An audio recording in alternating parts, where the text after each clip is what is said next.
السلام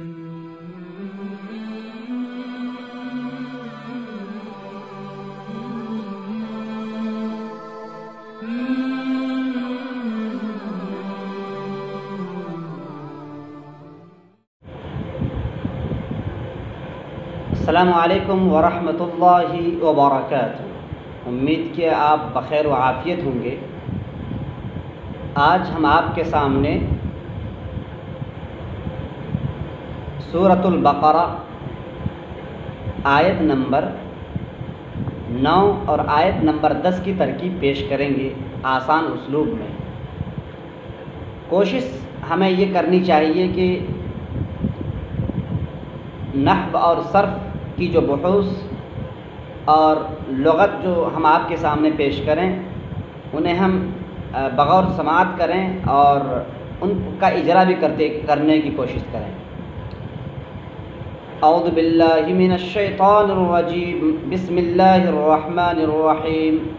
یخادعون اللہ والذین آمنوا وما يخدعون الا انفسهم وما يشعرون في قلوبهم مرض فزادهم الله مرضا ولهم عذاب أليم بما كانوا يكذبون۔ یخادعون اللہ، یہ خادع یخادع مخادعتاً،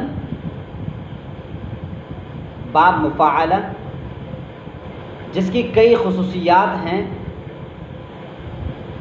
ان میں سے ایک خاصیت مشارکت ہے۔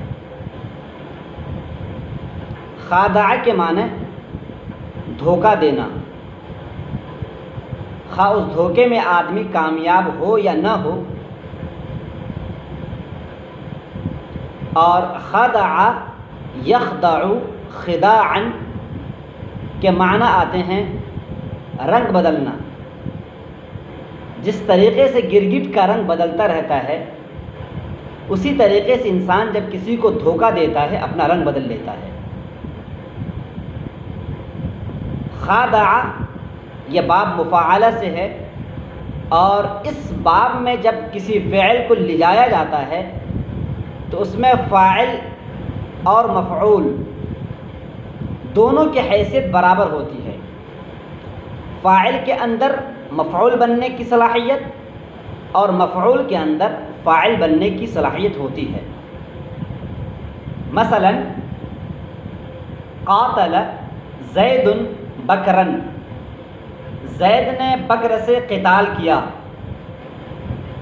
اس کا یہ مطلب نہیں ہوتا ہے کہ صرف زید نے بکر سے قتال کیا ہے، بلکہ جس طریقے سے زید نے بکر سے قتال کیا، بکر نے بھی زید سے قتال کیا، کیونکہ اس مثال میں زید بیک وقت فاعل بھی ہے اور مفعول بھی ہے، اور بکر بیک وقت فاعل بھی ہے اور مفعول بھی ہے۔ یہ با مفاعلہ کی یہ خصوصیت ہے، یہ مشارکت، یعنی دو لوگوں کا کسی کام میں شریک ہونا اور ان میں سے ہر ایک کے اندر فاعل بننے کی اور ہر ایک کے اندر مفعول بننے کی صلاحیت ہوتی ہے۔ یخادعون اللہ والذین آمنوا، اور خدع یخدع خداعا باب فتح کے معنی آتے ہیں دھوکہ دینا اور رنگ بدلنا۔ شعر یشعر، شعرا کے معنی آتے ہیں شعر کہنا، لیکن جب مصدر بدل دیں شعر یشعر شعورا، مصدر کے بدلنے سے معنی میں تبدیلی ہوئی، جس کے معنی آتے ہیں احساس ہونا، محسوس کرنا۔ تو شعر یشعر شعرا جب مصدر بنائیں گے اس کے معنی آئیں گے شعر کہنا، اور جب مصدر شعورا ہو جائے گا جس کا صلہ با آتا ہے، با، شعرت بالجوع، میں نے بھوک کا احساس کیا۔ اشعر بالالم فی الصداع، مجھے سر میں تکلیف کا احساس ہو رہا ہے، تو شعر با صلہ استعمال کیا جاتا ہے۔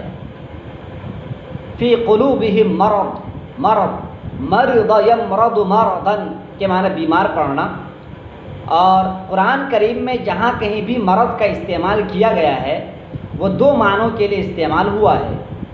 نمبر 1 کینہ اور حسد، اور نمبر 2 نفاق۔ نمبر 1 کینہ اور حسد، مرض کا استعمال کینہ اور حسد کے لیے بھی ہوا ہے، اور کہیں پر مرض کا استعمال نفاق کے لیے ہوا ہے۔ یہاں پر مرض کا استعمال نفاق کے لیے ہوا ہے کیونکہ جب آگے آیتیں آپ پڑھیں وہاں پر مراد یہود ہیں مدینے کے، اور ان مدینے کے یہود کی طرف سے نفاق ہی ہوا کرتا تھا۔ زادہ یزید زیدن و زیادتن کے معنی بڑھنے کے آتے ہیں، اور علم ولہم عذاب علیم، علم یعلم علمن، علم یعلم علمن، علمن نہیں ہے علمن ہے، جس کے معنی تکلیف ہونا، تکلیف ہونا، تکلیف محسوس کرنا، درد ہونا، تکلیف میں ہونا۔ اور کذب یکذب کذبن کے معنی جھوٹ بولنا، یہ تو لغوی تشریح ہے۔ خادع یخادع یخادعون اللہ، فعل، ہم ضمیر، فاعل، اللہ مفعول۔ اللہ کو ابھی مفعول نہیں بنائیں کیونکہ یخادعون اللہ والذین آمنوا، اللہ معطوف علیہ، واو حرف عطف، الذین اسم موصول، الذی اس کی جمع الذین اسم موصول، آمنوا فعل، ہم ضمیر فاعل، فعل اپنے فاعل سے مل کر الذین کا صلہ، موصول اپنے صلے سے مل کر معطوف، اللہ معطوف علیہ اپنے معطوف سے مل کر یخادعون کا مفعول، فعل۔ اچھا، وما یخدعون الا انفسهم، یہاں پر واو حالیہ ہے، ما حرف نفی۔ میں نے اس سے پہلے بتایا تھا کہ ما فعل ماضی پر بھی آتا ہے اور فعل مضارع پر بھی آتا ہے۔ اس کے برعکس لا جو حرف نفی ہے فعل مضارع پر آتا ہے، اصلاً فعل مضارع پر آتا ہے۔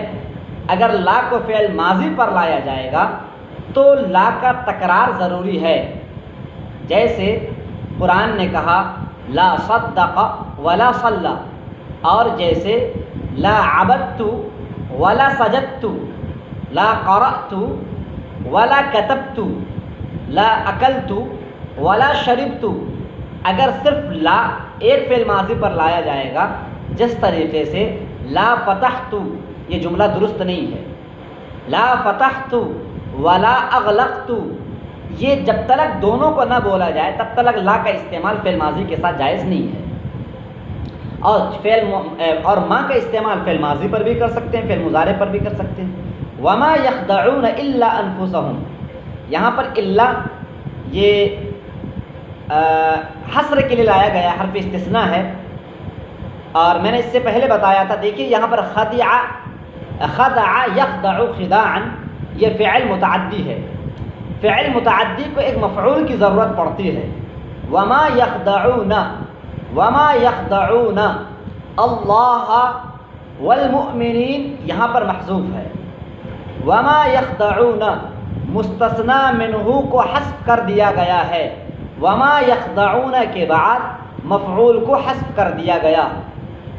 جب مفعول کو حذف کر دیا جاتا ہے یعنی مستثنی منہ کو حذف کر دیا جائے گا اور وہ جملہ کلام غیر موجب میں ہو، کلام غیر موجب کا مطلب ہوتا ہے کہ ایسا کلام جس میں حرف نفی آئے یا حرف استفہام آئے۔ جب کلام غیر موجب ہو، مستثنی منہ غیر موجود ہو، موجود نہ ہو، تو ایسے مستثنی کا نام مستثنی مفرغ ہوتا ہے۔ مستثنی مفرغ کسے کہتے ہیں؟ ایسا جملہ جس میں کہ مستثنی منہ کو حذف کر دیا گیا ہو اور اس جملے کے لیے ضروری ہے کہ وہ جملہ کلام غیر موجب ہو، یعنی حرف نفی نہ ہو، یعنی حرف نفی ہو اور حرف استفہام ہو۔ یہاں پر آپ دیکھ رہے وما یخدعون، الا انفسہم، یخدعون کے بعد جو مفعول ہوتا وہی مستثنی منہ ہوتا، اس کو حذف کر دیا گیا ہے۔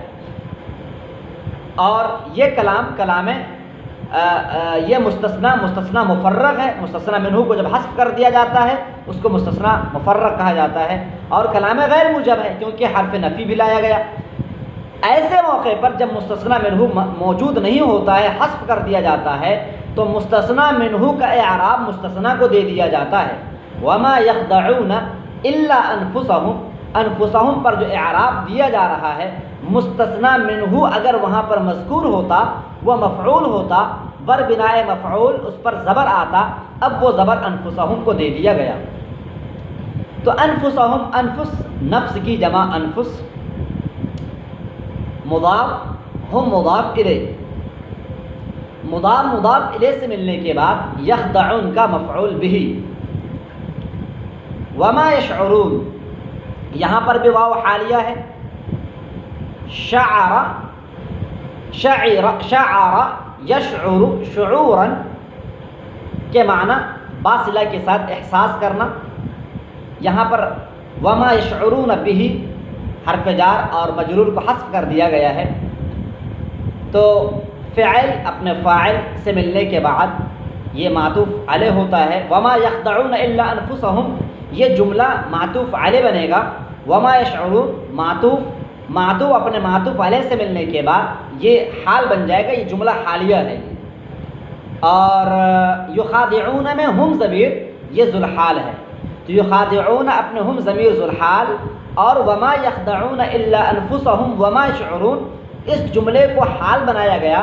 ذوالحال اپنے حال سے ملنے کے بعد یخادعون کا فاعل اللہ اور والذین آمنوا، یہ دونوں مل کر معطوف علیہ سے ملنے کے بعد یہ مفعول، فعل اپنے فاعل اور مفعول سے ملنے کے بعد جملہ فعلیہ خبریہ۔ فی قلوبہم مرض، فی حرف جار، قلوب مضاف، ہم مضاف الیہ، مضاف الیہ سے ملنے کے بعد فی کا مجرور، جار مجرور سے ملنے کے بعد ثابت، اور موجود، فی قلوبہم مرض، یہ مرض نکیرہ ہے۔ ہم نے اس سے پہلے قاعدہ بتایا، جب مبتدا نکیرہ ہو اور خبر ظرف یا جار مجرور ہو تو مبتدا کو مؤخر کرنا، بعد میں لانا، اور خبر کو مقدم کرنا یعنی پہلے لانا، یہ واجب ہے۔ واجب، جائز کی بات نہیں کر رہا میں، واجب کی بات کر رہا ہوں۔ جب مبتدا نکیرہ ہو، مثلا رجل، خبر ظرف یا جار مجرور ہو، مثلا فی الدار، تو ایسی مثال میں فی الدار کو پہلے بولنا اور رجل کو بعد میں بولنا یہ ضروری ہے۔ فی الدار رجل، اگر الٹی کر دی جائے ترکیب کو، مرض فی قلوبہم، تو مرض موصوف بن جائے گا اور فی قلوبہم یہ صفت بن جائے گا اور یہ جملہ ناقص ہو جائے گا۔ اور قرآن نے یہاں پر جملہ تامہ استعمال کیا ہے، اور جملہ تام مبتدا خبر جملہ تام ہوا کرتا ہے، اور جملہ تام اسی وقت ہوگا جب کہ خبر کو مقدم کیا جائے اور یہاں پر مبتدا جو نکیرہ اس کو مؤخر کیا جائے۔ فزادہم اللہ مرضا، زاد فعل، اللہ فاعل جو مؤخر ہے، اور ہم مقدم مفعول ہے۔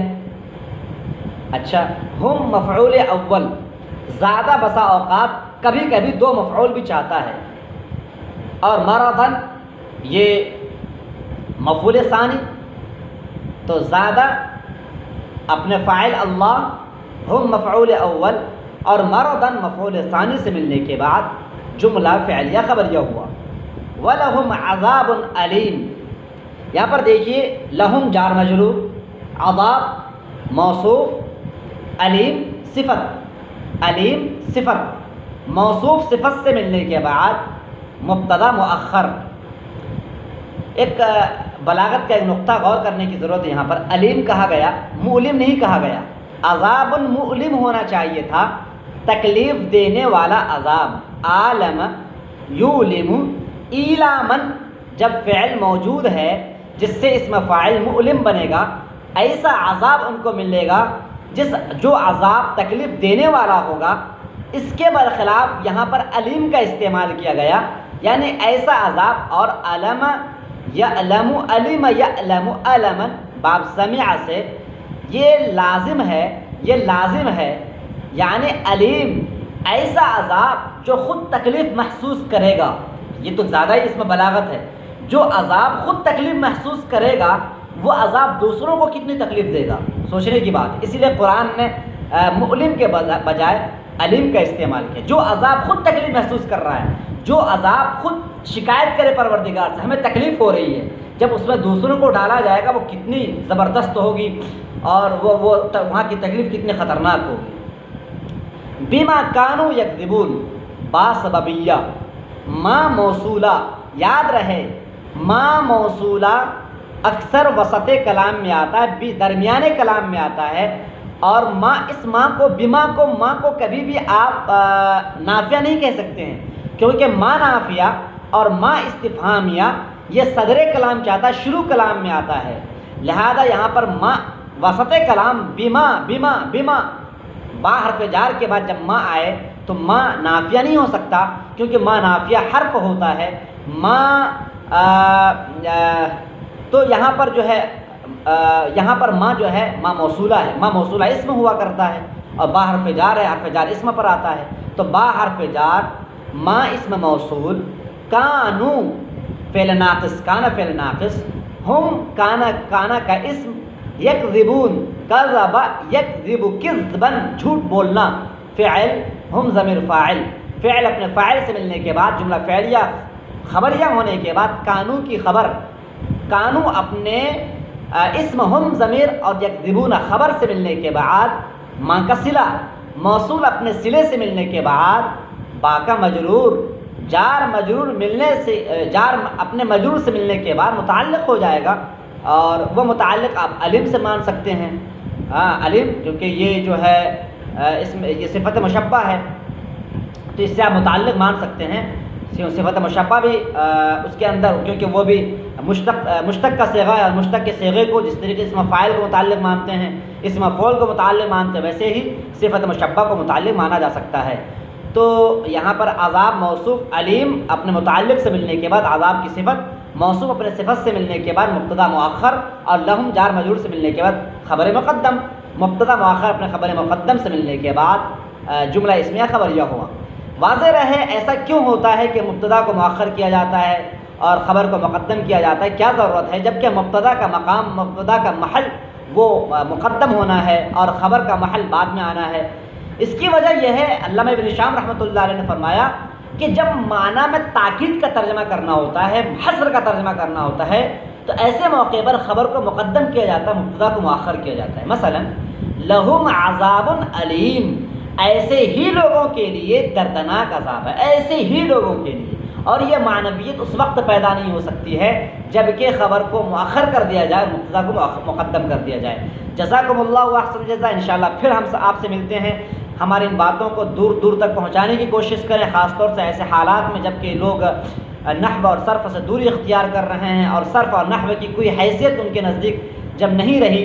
ہم کوشش کرتے ہیں کہ قرآن اور حدیث کی روشنی میں نحو اور صرف سیکھیں، تاکہ نحو اور صرف جس علم کا ایجاد حضرت علی رضی اللہ تعالیٰ عنہ کے زمانے میں ہوا، ہم اس علم سے اپنے آپ کو بھی آراستہ کریں، اپنی نئی نسل کو بھی آراستہ کریں. جزاکم اللہ احسن جزا. والسلام علیکم ورحمۃ اللہ وبرکاتہ.